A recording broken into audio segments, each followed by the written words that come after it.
Convido a igreja a se colocar em pé em reverência à palavra do Senhor. Nós vamos meditar na Sagrada Escritura, a palavra de Deus, na carta de Paulo a Filemon. Nós vamos ler essa belíssima carta, faz parte da coleção das Epístolas da Prisão. Filemon, próximo a Hebreus, antes de Hebreus, é Filemon.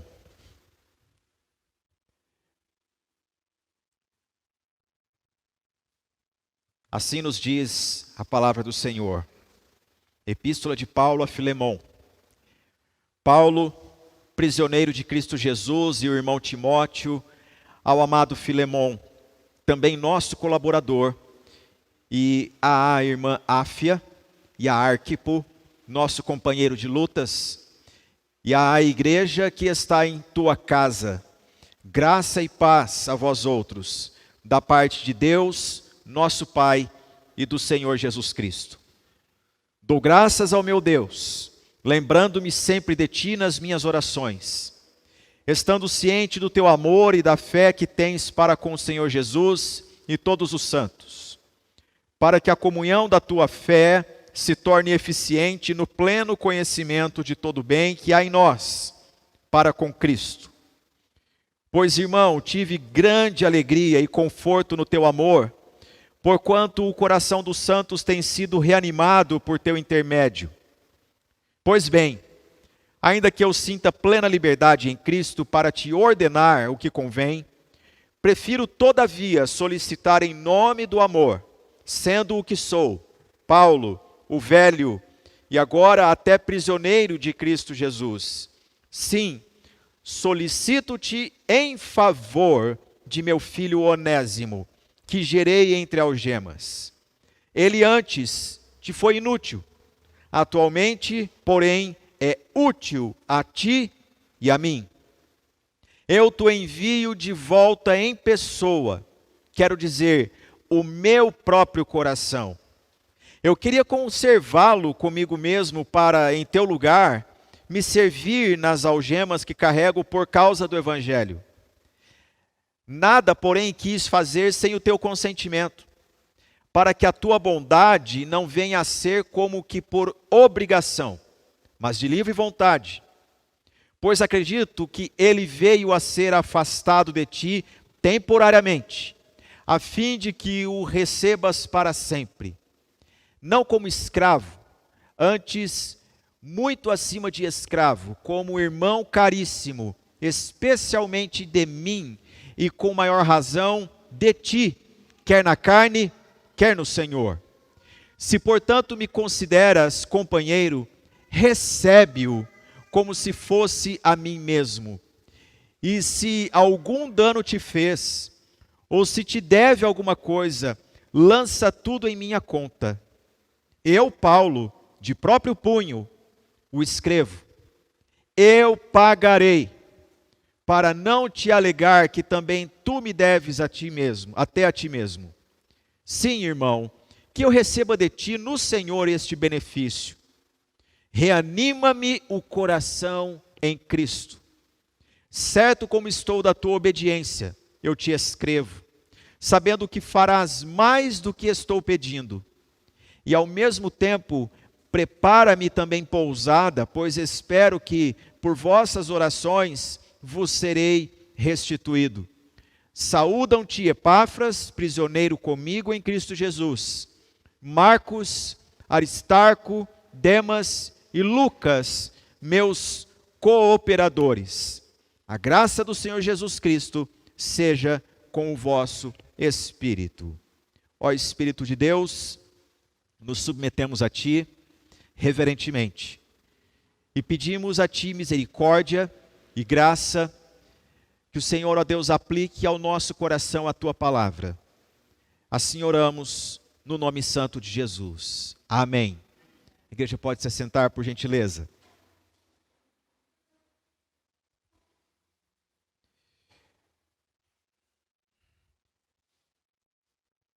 Gostaria de meditar com vocês na carta de Filemon, com o título o que você faz com quem Deus coloca diante de você.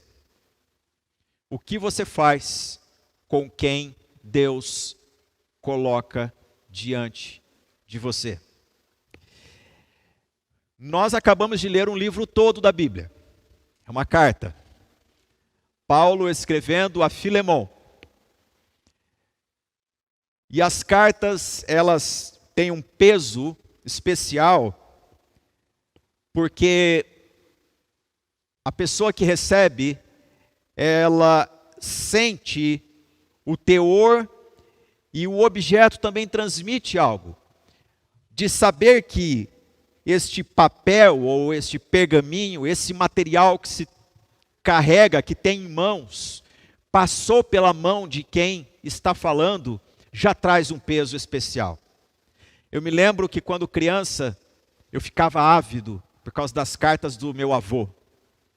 Meu avô escrevia cartas para o meu pai, e depois meu pai ler, eu queria segurar, não sabia ler ainda. E eu virava a carta do meu avô e copiava a carta dele do outro lado. Pela transparência do papel. Eu amava cartas. E eu amava por causa disso. Meu avô segurou este papel e ele escreveu.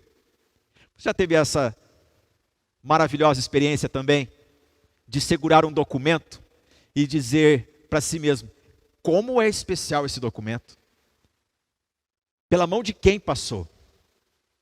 E aqui nós temos um texto que, como vocês bem observaram, Paulo, ele diz isto no versículo 19. Eu, Paulo, de próprio punho, o escrevo. Quão importante é esta carta? Para tantas pessoas que Paulo tinha em mente para se comunicar, neste momento, ele manda uma carta escrita de próprio punho. Por que é importante nós dizermos isso? Porque vocês viram que nos versículos 23 e 24, Paulo diz que também saúdam Filemon, os irmãos que estão com ele. Epáfras estava preso juntamente com Paulo, e ele cita dois grandes evangelistas. Além de Aristarco e Demas, que está com Paulo, estão com Paulo dois grandes evangelistas, que são Marcos e Lucas. Marcos escreveu o evangelho que recebe o seu nome. Lucas escreveu o evangelho que também recebe o seu nome. Mas Paulo escreve de próprio punho esta carta. Meditemos o que é essa carta. Essa carta ela não é uma resposta, como a carta aos Coríntios. Essa carta ela não tem nenhuma menção de um diálogo prévio. Ela é apenas de um lado para o outro. É o autor dizendo para o receptor, só. E o que está acontecendo aqui? Primeiramente, nós devemos nos lembrar que Filemon, ela consta juntamente com outras cartas que nós chamamos, na organização do cânon bíblico, de epístolas da prisão. O apóstolo Paulo foi capturado pelos judeus, foi posto em cadeias, depois diante de autoridades e diante de Agripa, diante de gentios. Esses homens não viram o porquê de manter Paulo daquela forma. E também não viam o porquê de soltá-lo, tamanha era a turba de judeus que diziam, prenda-o e mata-o. E ele ficou conservado em prisão, em Cesareia, e quando houve possibilidade de um apelo, ele apelou para César, perante as testemunhas. E Paulo então é enviado pelos governantes para Roma, para aguardar o julgamento do homem mais poderoso do mundo. Paulo era tratado como um homem de altíssima periculosidade, para ser julgado pelo imperador, somente alguém desta envergadura. E enquanto ele está preso, ele escreve a epístola aos Efésios, ele escreve Colossenses, ele escreve Filipenses, ele escreve a epístola a Filemão. Ele está preso. Eu não sei quantos de vocês tiveram a oportunidade de visitar um presídio. Eu já fui várias vezes. Presídios de homens, de mulheres e de adolescentes. E o que eu encontrei lá me deixava sentindo durante muitos dias. Eu precisava expurgar as minhas emoções. Eu ouvia relatos, eu ouvia testemunhos. O que eu via me afetava. Prisão, gente, é um lugar sinônimo de amargura. Você não encontra pessoas pacificadas numa prisão. São homens que estão carregados de pecados, carregados de culpas, confinados, e eles estão ali dia e noite se estimulando naquela experiência. Vão fermentando o ódio, a amargura e tantas outras coisas. Prisão, gente, é um lugar de insalubridade. Não tem um pano ali com um desinfetante. É um lugar difícil. O odor, as roupas, o cheiro das pessoas. Há um momento que as pessoas não suportam mais umas às outras. Um dia já é o suficiente para alguém promover uma rebelião. Imagine pessoa que passa dias, meses e anos. Prisão é sinônimo de violência. Há uma lei ali dentro. Certa vez uma pessoa que foi aprisionada, contando para mim a sua experiência, ela tinha sido aprisionada por engano. E ficou meses lá dentro. E quando eu tive a oportunidade de conversar com ela, eu disse: que experiência difícil você teve. Como você sobreviveu? E a pessoa disse para mim: pastor Davi, logo no primeiro dia, eu fui chamado a um tribunal. Lá dentro há um tribunal. E eles queriam constatar se eu era inocente ou não. É um lugar que tem uma própria lei. Prisão é um lugar onde acontece assassinatos e também acontece suicídio. Tem gente que não suporta. Se mata. Logo, quem trabalha numa prisão tem uma atenção que a gente não conta às vezes com isso. Não é somente de não permitir que haja uma rebelião e que presos fujam, mas também são responsáveis para que as pessoas não se matem. Tamanha dificuldade que é esse ambiente. Prisão é um lugar de sodomia, violência sexual. Tanta coisa que há neste ambiente que nós não contamos. Então eu estou dizendo isso aqui para vocês para chegar neste ponto. Paulo está preso. Que lugar era esse? Quem é este homem? O que ele fez? Ele pregou o amor. Ele pregou o amor de Deus em Cristo Jesus. Ele pregou que Jesus é o Senhor e não César. Ele pregou que Deus enviou o seu Filho ao mundo para salvar. E o ódio da religiosidade de pessoas da mesma nação fez com que houvesse uma turba, uma conspiração, e ele está agora preso. Esse homem tem de tudo para ser o rei da amargura numa prisão. Porque uma pessoa injustamente nesse ambiente. Agora, pense comigo o seguinte: não é a primeira prisão, não é a primeira vez que ele é preso. Ele foi capturado inúmeras vezes. Aqui está um homem que já lutou com feras, gente. Aqui está um homem que foi açoitado em praça pública. Aqui está um homem que poderia ser um poço de amargura, mas quando nós lemos esse texto, nós encontramos expressões ternas. E ele está enviando uma carta de reconciliação para um homem chamado Filemon. Primeiramente, vamos meditar quem é Filemon. Logo no início, Paulo diz, no versículo 1, Paulo, prisioneiro de Cristo Jesus.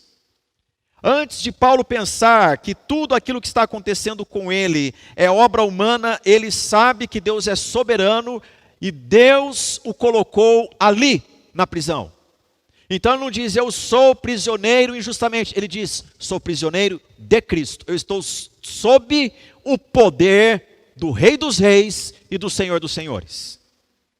Paulo, prisioneiro de Cristo Jesus, e o irmão Timóteo, ao amado Filemon, também nosso colaborador. Primeira coisa que nós encontramos aqui na biografia de Filemon é isso. Ele é um colaborador da missão que Deus deu ao apóstolo Paulo. E qual era a missão de Paulo? Ele era apóstolo. Ele era testemunha da ressurreição de Jesus Cristo. Ele era testemunha de Cristo Jesus por onde fosse. Ele era devedor a judeus, a gentios, da pregação do evangelho. E ele cita Filemon, colaborador, alguém que estava com Paulo na missão. Outra coisa que nós encontramos a respeito de Filemon nesse texto é que ele tinha um culto doméstico. Nesses dias, a igreja não tinha endereço físico como nós temos hoje. A igreja funcionava de casa em casa. Projeto Atos 10. Não é invenção nossa. Coisa da Bíblia. As pessoas se reuniam de casa em casa. E aqui, Paulo diz, ele saúda a irmã Áfia e a Arquipo, nosso companheiro de lutas, e a igreja que está em tua casa. Aqui é a casa de Filemon. Outra coisa que nós encontramos nesta carta é que Filemon é alguém que ocupa a memória do apóstolo Paulo. Gente, para ocupar a memória do apóstolo Paulo não é qualquer um. Ele conhece muita gente, ele viajou o mundo todo pregando. Agora, Filemon, ele é lembrado por Paulo. Veja comigo os versos 4 e 5. Dou graças ao meu Deus, lembrando-me sempre de ti nas minhas orações, estando ciente do teu amor e da fé que tens para com o Senhor Jesus e todos os santos. Filemon era uma pessoa do ódio? Uma pessoa do amor. Ele é lembrado pelo apóstolo Paulo por essa característica. E ele é lembrado na sua oração, porque Paulo, ao ver o testemunho de Filemon, ele ora dizendo, ó Deus, intensifica essa chama no coração de Filemon. Senhor, coloque mais lenha nessa fogueira, no nosso palavreado, porque ele diz, para que a comunhão, ou seja, eu estou orando para que a comunhão da tua fé se torne eficiente no pleno conhecimento de todo o bem que há em nós para com Cristo, que isso aumente em você, Filemon. Eu oro por você para que isso cresça cada vez mais. Essa é a biografia que nós encontramos de Filemon na carta que Paulo escreve a ele. Todavia, no versículo 7, há uma observação interessante. Pois, irmão, tive grande alegria e conforto no teu amor. Paulo, quando passou por Filemon, recebeu conforto, amor, e ele explica, porquanto o coração dos santos tem sido reanimado por teu intermédio. Filemon é uma pessoa fantástica. Ele exala o amor de Deus, ele transmite a mensagem do Evangelho. Só que a história nos conta aqui que algo aconteceu a Filemon. Na antiguidade, as pessoas, elas possuem escravos sim. Só que esse sentido de escravo é diferente daquela escravidão que nós vemos na história do Brasil. Havia escravos nos tempos bíblicos que não desejavam deixar o seu senhor porque recebiam amor do seu senhor. Paulo já mostrou, já deu evidência de que Filemon é um senhor amoroso. Todavia, um escravo de Filemon o desonra. Ele foge, ele sai da casa do seu senhor e vai mundo afora. Ô gente, para que uma pessoa haja dessa forma, ou é porque ela estava sob muita opressão, ou estava sob ingratidão. Concordam? Filemão deixou o seu, ou melhor, Onésimo deixou a casa de Filemão e ganhou o mundo. Todavia, guarde isso, Deus é soberano sobre todas as coisas, e Ele governa sobre as estradas da vida. Esse escravo chamado Onésimo, que servia a este homem que se converteu, Filemão, foge de Colossos, na atual Turquia, e ele vai ser encontrado na capital do mundo, Roma, onde Paulo está preso. Não é muita coincidência isso? E este escravo, ele é capturado, não sabemos como identificam ele, não sabemos se houve a placa, tal como nós víamos nos filmes, wanted, procurado. Não sabemos, mas aprove a providência que Onésimo fosse encontrado e fosse preso. E ele ficou preso juntamente com Paulo. Só pode ser a mão invisível do soberano Senhor da história.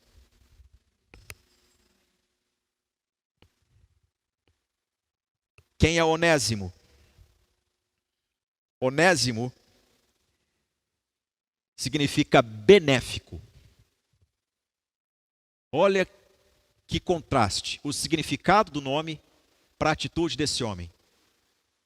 Um homem cujo nome significa benéfico. Ele esteve preso com Paulo e algo aconteceu ali. Paulo o gerou na fé. Paulo pregou o evangelho para Onésimo. Irmãos, eu chamo a atenção de vocês para meditarmos nisso aqui. Às vezes nós somos postos em situações desfavoráveis e a gente pergunta por quê? Por que isso? Paulo está numa prisão, gente. Prisão de hoje é chique comparada a que Paulo ficava. Eles eram postos em fossos insalubres, úmidos, fétidos, podres, e lá eles eram esquecidos. Paulo estava numa condição dessa. Que discurso que uma pessoa que vive nesse ambiente tem para outro? É só cotovelada. A pessoa começa a desferir golpes com palavras, de modo que não tem conversa. Todavia, houve conversa entre Paulo e Onésimo. E essa conversa, ela foi obra de Deus. E o milagre dos milagres aconteceu. Onésimo nasceu de novo, gente. Foi convertido pelo Senhor Jesus através da pregação do apóstolo Paulo na prisão. Olha aqui para mim todos vocês. Está passando por momentos difíceis? Em nome de Jesus, reconsidere isso. Deus é Senhor da nossa história. Você está onde você está e você vive como vive. Há um propósito nisso. E aqui não é clichê de lugares que querem dar uma amainada na situação. Não. Se você crê na soberania de Deus, você crê que o Senhor está contigo na prisão também. Você crê que o Senhor está contigo no hospital também. Você crê que o Senhor está contigo na falta de recursos logo no início do mês. Deus está presente em todas as coisas e Deus quer se revelar a você e através de você.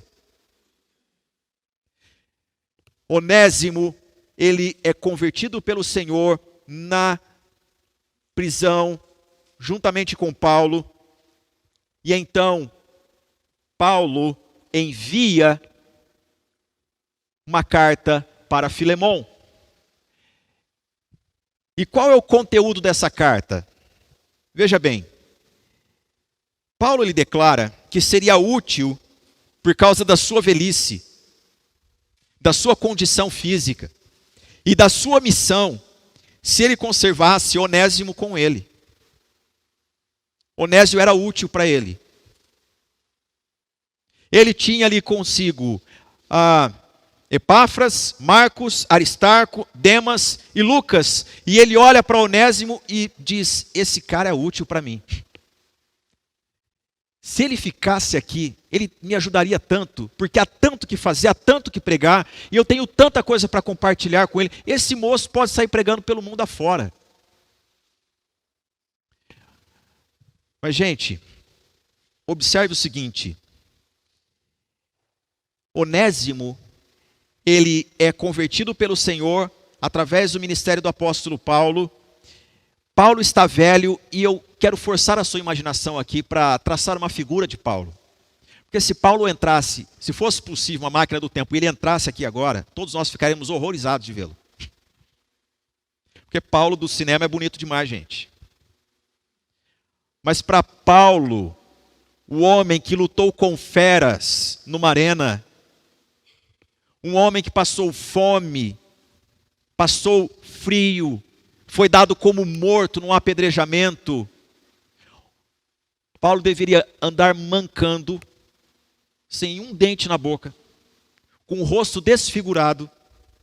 Tanto é que Lucas, o médico amado, anda com ele nas missões, e muitos teólogos afirmam, por causa da condição física do apóstolo Paulo, Deus colocou Lucas para ir tratando dele na missão. E Paulo é um homem debilitado, velho e está na prisão. Olha para Onésimo e vê o valor que Onésimo tem. Mas não ficaria bem, né? Imagine se a fama fosse essa. Onésimo é perguntado: e aí, Onésimo, está tudo bem lá em casa? Ah, não está muito legal não. O que aconteceu? Um escravo fugiu. Puxa, rapaz, você não divulgou isso nos jornais, não? Para que o povo encontre o seu escravo? Imagine que Filemon, estou bagunçando aqui, Onésimo é o prisioneiro convertido. Filemon é o senhor dele. Filemon, então, ele diz: eu divulguei, mas você não sabe o que aconteceu. Paulo encontrou ele. Paulo ficou com ele.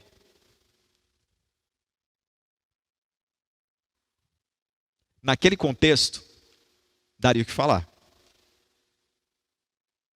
Porque o compromisso de Onésimo era com seu senhor, chamado Filemon.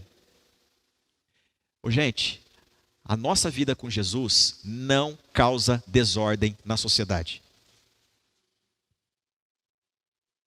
A nossa vida com Deus, ela é de submetermos-nos ao Senhor dos senhores e deixar que Ele cumpra o seu plano. Paulo então lavra esta carta e envia para Filemon. Ele diz: seria útil para mim, velho, mas Filemon, daria o que falar. Olha só o que ele diz, o versículo 13. Eu queria conservá-lo comigo mesmo, para, em teu lugar, me servir nas algemas que carrego por causa do Evangelho. O que Paulo está dizendo é o seguinte: olhando para Onésimo, lembro de você, Filemon. Ele foi convertido por Jesus, e quando eu olho para ele, eu me lembro de você. A saudade que eu sinto de você, com Onésimo aqui, ela diminui. Há conforto em ver Onésimo. E ele diz no versículo 14: nada, porém, quis fazer sem o teu consentimento. Por que isso? Porque segundo o costume, a cultura e a lei da época, Onésimo pertencia a Filemon. Então Paulo diz: para que a tua bondade não venha a ser como que por obrigação, mas de livre vontade. Estou mandando Onésimo de volta para você. Esse é o espírito de um homem crente. Deus há de dar direção para Onésimo. Mas o compromisso dele é voltar para Filemão. O bom testemunho é ele voltar de onde ele fugiu e fazer as pazes e ter reconciliação, porque o evangelho nos levanta para reconciliar, não é para apartar e fazer bagunça.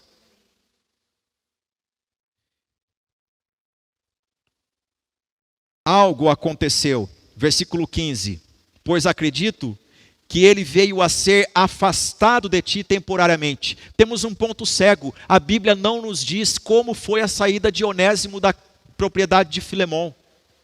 Se ele saiu emburrado, se ele saiu brigado, se ele saiu porque roubou alguma coisa, a Bíblia não fala, mas Paulo diz: pois acredito que ele veio a ser afastado de ti temporariamente, a fim de que o recebas para sempre, não como escravo, antes muito acima de escravo, como irmão caríssimo, especialmente de mim, e com maior razão de ti, quer na carne, quer no Senhor.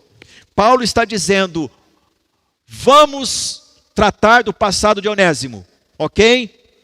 Ele pode ter te prejudicado, mas agora você está recebendo um homem convertido pela graça de Deus, Filemão. Veja ele com outros olhos, porque ele é uma nova criatura. Irmãos, eu preciso perguntar isso para vocês essa noite. Você tem este olhar cristão de ver uma pessoa e saber que tem ela hoje com Cristo e o antes de Cristo não interessa mais? Porque esse negócio de fazer um pacote com a vida dos outros é meio maligno, né? A gente rotula a pessoa, ela pode ser convertida pelo Senhor Jesus, está numa nova caminhada, mas a gente lembra de tudo que ela fez que não presta. Se nós cremos no poder do sangue de Jesus, que nos torna mais alvo que a neve, meus irmãos, a igreja é o lugar onde tem ex-ladrão, ex-trapaceiro, ex-mentiroso, ex-prostituta, ex-assassino, ex-abortista, um monte de coisa. A igreja é composta por pessoas que foram salvas pela graça de Deus, tratadas pela misericórdia de Deus. E o Senhor de toda a graça, o Deus da salvação, diz na sua palavra: dos seus pecados não me lembrarei mais. Lançarei no mar do esquecimento. E Dwight Moody disse: Deus tomou os nossos pecados, lançou no mar do esquecimento e colocou uma placa lá: proibido pescar. Paulo olha para Onésimo e agora escreve para Filemão dizendo: não é a mesma pessoa que fugiu daí. Receba como irmão em Cristo. Receba como irmão em Cristo. O conteúdo da carta diz isso: receba-o para sempre. Não como escravo, mas como irmão. Outra pergunta que eu faço: você é uma pessoa tratada pela graça de Deus para receber alguém para sempre? Porque receber temporariamente a gente não precisa de muito esforço, não é verdade? Agora o Evangelho nos trata e nos coloca juntos, meus irmãos, e a gente recebe uns aos outros neste lugar aqui para sempre. Porque ninguém vai para céu separado. Ninguém. Todos fomos salvos pela graça de Deus. Todos. Ninguém merecia nada. Deus é gracioso e nos salvou. Louvado seja o nome do Senhor. E Paulo diz para Onésimo, diz para Filemão: recebe Onésimo como se fosse quem? Eu. Olha o que ele diz no versículo 17. Se, portanto, me consideras companheiro, recebe-o como se fosse quem? A mim mesmo. Filemão, você é amoroso. Filemão, nós os conhecemos, somos irmãos em Cristo. Você pode estar indignado com o prejuízo que Onésimo fez a você, mas agora recebe-o como se fosse a mim.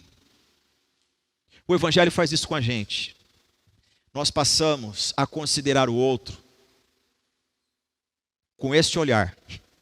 Jesus entrou na vida dele, perdoou os seus pecados. O sangue de Jesus tem poder. e nós podemos receber uns aos outros. Se você é uma pessoa que diz, a igreja é o lugar de hipócritas, olha, isso aí há 2000 anos as pessoas dizem. Quero dizer para você, a igreja é o lugar onde todos nós somos tratados pela graça de Deus. Quem era, deixa de ser.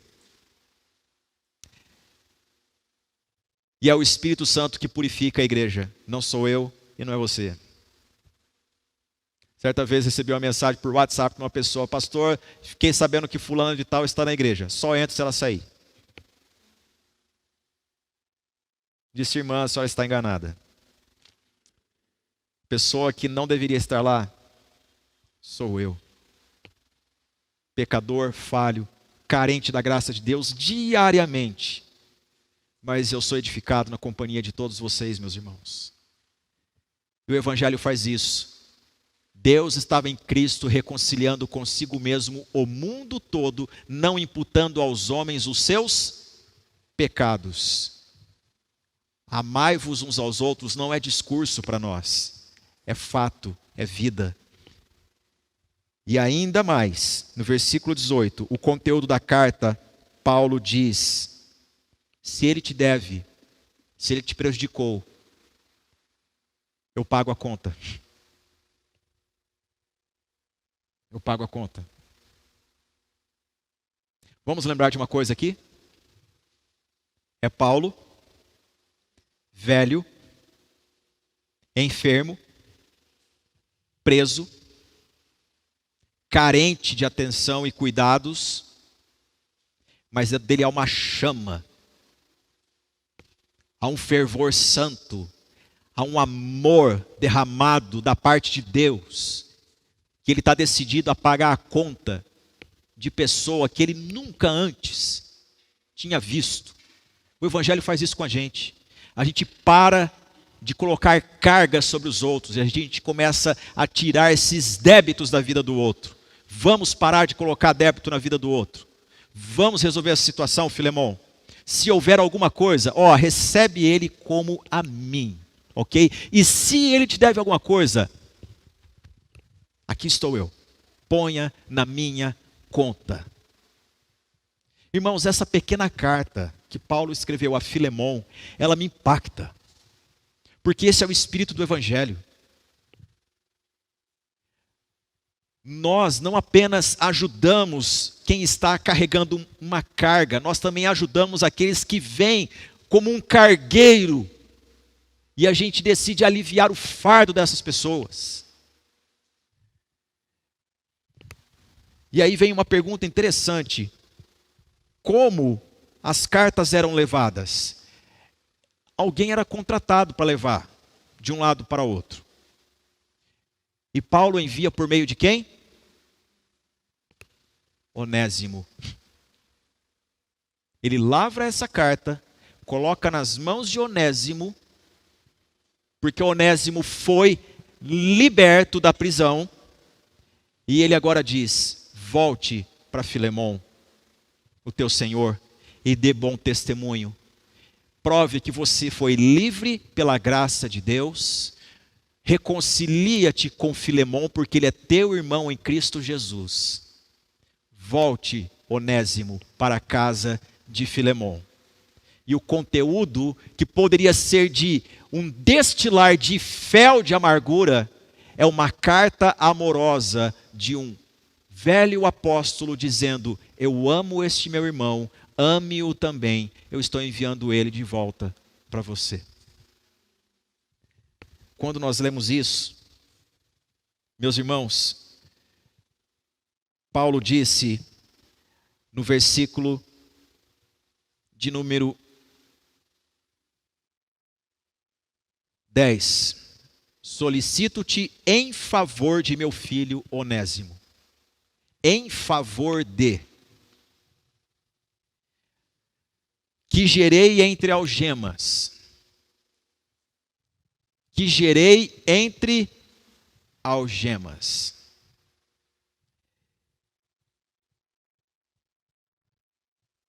A pergunta que eu faço para mim, eu compartilho com vocês essa noite é essa. nas nossas dificuldades, nas nossas experiências, muitas vezes de nos sentir confinados, numa cela de sofrimento, nós nos preocupamos com isso, com o que tem valor eterno, porque o mundo nos ensinou a falar minha dor, minha dor, minha dor. Não é verdade? Viktor Frankl é um autor interessante. Ele desenvolveu uma teoria na psicologia a partir dos campos de concentração. Minha professora de psicologia no seminário teve contato com ele. Eu fiquei encantado com a história. Porque lá nos campos de concentração, promovido pelos nazistas, esse homem começou a ver por que havia pessoas que faleciam rapidamente e por que havia outras que continuavam. Ele disse que no ambiente do sofrimento, as pessoas se apegavam umas às outras. O partir do pão, mesmo que seco, bolorento, o mínimo, uma brecha na cama. Homens se abraçando para conseguir dormir debaixo de neve. Isto fez com que muita gente saísse do campo de concentração. Mas o individualismo, o apartar, trazia sofrimentos, inclusive fazia com que os soldados nazistas zombassem e usassem essas pessoas como chacota.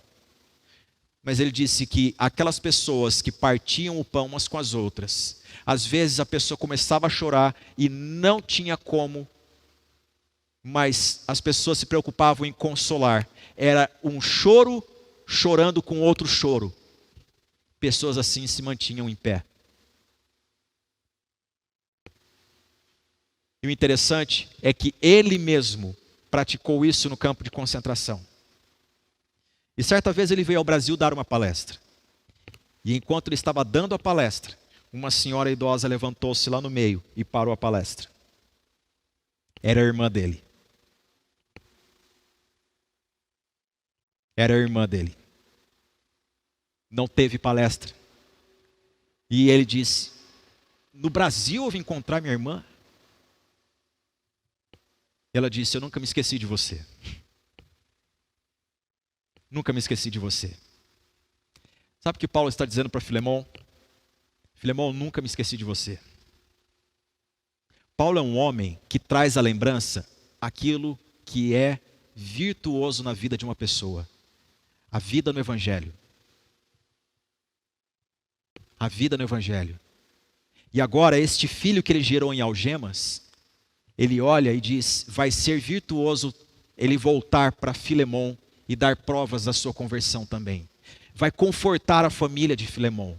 Então, Onésimo, volte. Meus irmãos, eu encerro esta mensagem nossa, lembrando vocês o que Paulo diz aqui no versículo 11. Ele antes te foi inútil. Atualmente, porém, é útil a ti e a mim.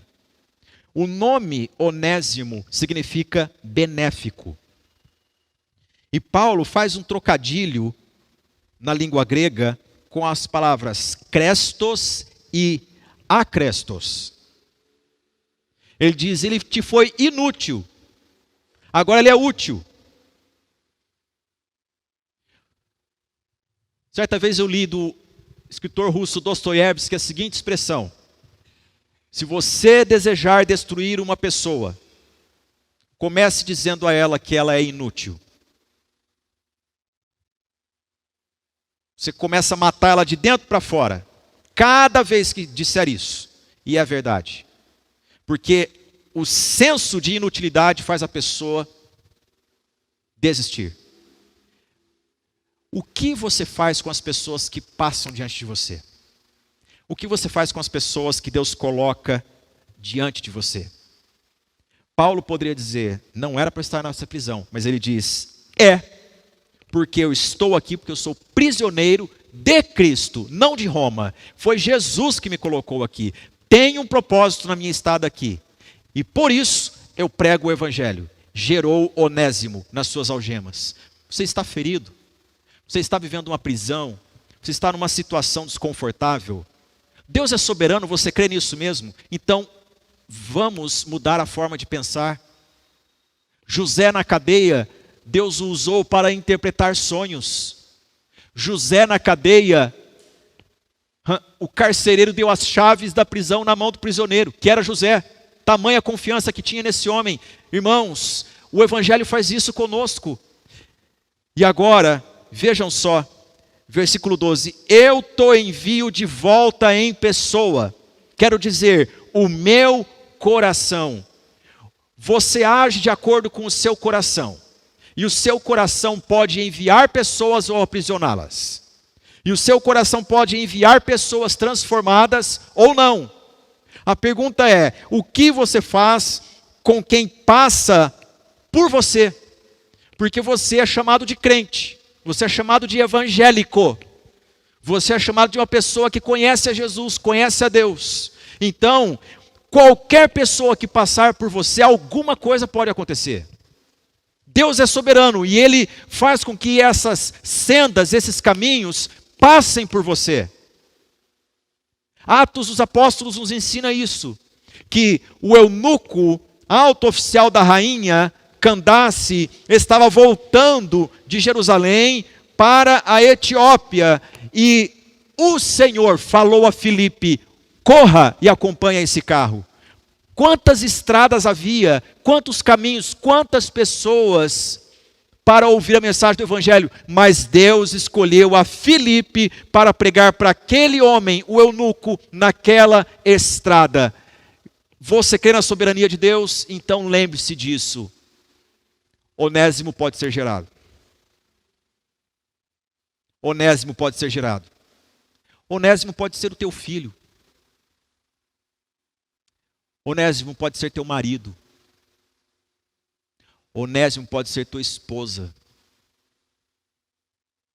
O que você faz com a pessoa que passa diante de você? E eu concluo com a seguinte reflexão.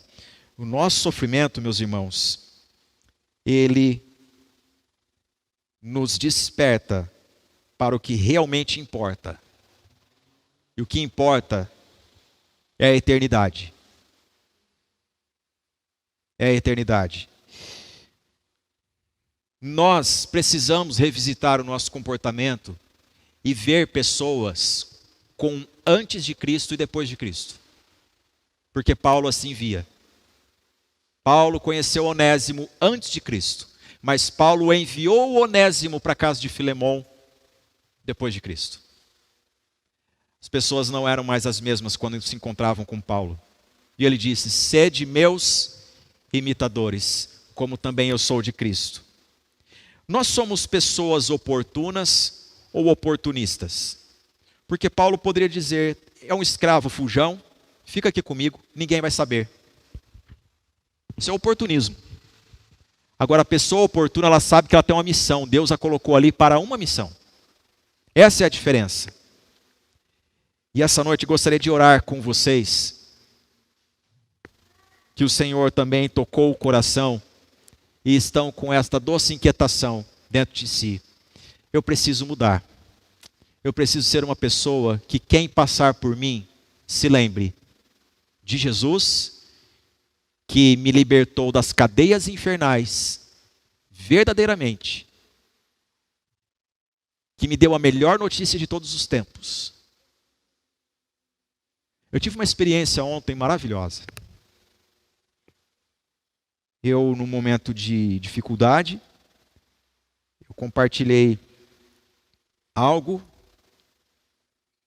em oração, e foi mais ou menos assim, fruto de uma tentação.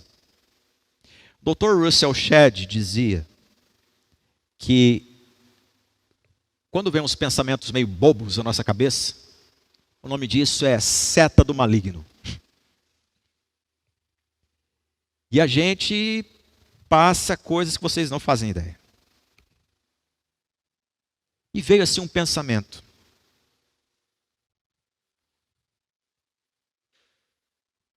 Quem está com você? Quem se lembra de você? Aquilo me feriu de um tanto. Eu falei, Deus tem misericórdia. Que coisa horrorosa é pensar que não há. De repente, eu recebo uma ligação de uma pessoa em Campinas, dizendo, e aí, pastorzão, tudo bem? Um amigo meu de adolescência, amigo de acampamento. Eu estava ouvindo uma música e me lembrei de você. Eu chorei. E me lembrei da carta de Filemão. Porque é isso que Paulo está fazendo. Você tem a referência de alguém que você traz à memória e isso pacifica sua mente e seu coração. Ah, eu tenho Jesus. É verdade, tem que ter mesmo. Mas Deus não nos criou para vivermos numa ilha. Por isso que nós somos igreja, somos membros uns dos outros. E gente, a igreja é um milagre. E que coisa maravilhosa. O inimigo, ele pode mandar uma seta que ninguém mais sabe, só você, mas Deus vê. E Deus fala com uma pessoa que está a quilômetros de distância de você. Liga para ele. Liga para ele. Talvez Filemão estivesse aflito. Meu Deus, onde está Onésimo? Meu Deus, o que aconteceu? E agora, vem Onésimo de volta com uma boa notícia. Jesus me encontrou e eu sou dele. Eu sou dele. Eu convido você a se colocar de pé nessa noite, para nós orarmos.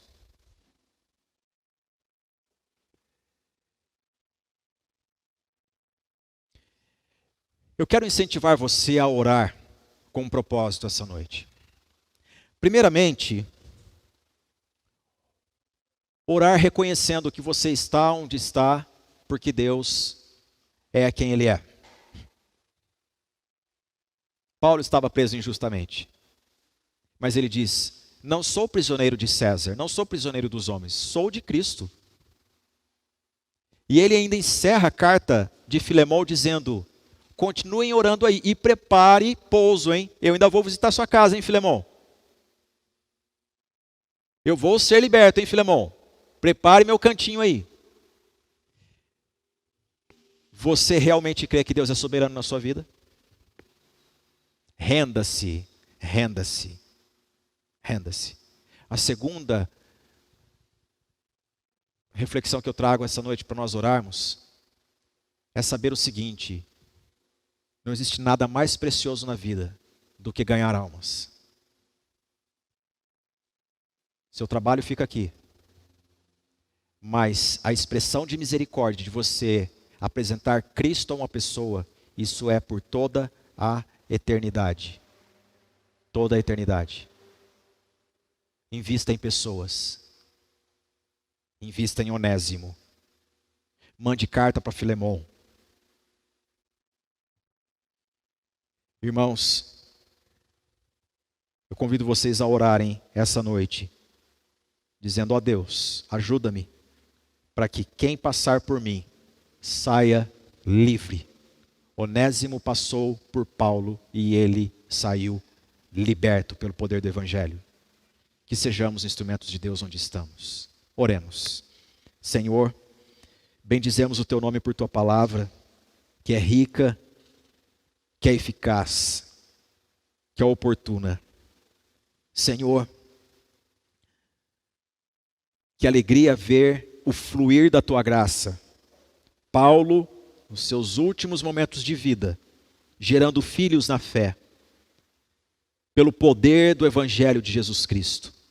Senhor, eu oro juntamente com os meus irmãos, dá-nos, ó Deus, a alegria de ser usado na Tua presença, sermos usados por Ti, de pessoas dizendo, eu quero sim Cristo na minha vida, eu quero sim entregar todo o meu ser ao Senhor Jesus, eu o reconheço como Senhor e Salvador. Senhor, usa-nos onde estivermos.